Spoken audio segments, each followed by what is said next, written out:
what makes Lela an outstanding volunteer is that she turns up every week. She's very amicable, she's very gentle, but also has a passion for bringing awareness of her disability to people, because she's been blind from birth. My favourite part about volunteering is just getting the chance to help out where I can. I just want to make the world a more inclusive place, you know, better for everyone. Like when I was a young child, nobody really used to call for me. But obviously since growing up now, looking back, I think it was lack of awareness. You know, people didn't know how to react towards me. And that's what I want to change. I want people to know that just because I'm blind, it doesn't mean to say that I'm different to anyone else. And you're more than welcome to approach me because I'm like an open book, as you can see.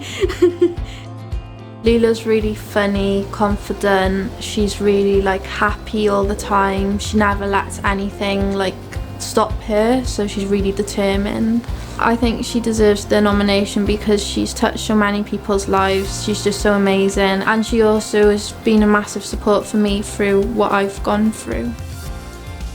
Well, I was quite shocked when I found out I'd been nominated, and then when I got the email to say that I'd been shortlisted, I was like, wow. I almost cried. You know, with joy, obviously, not, sadness.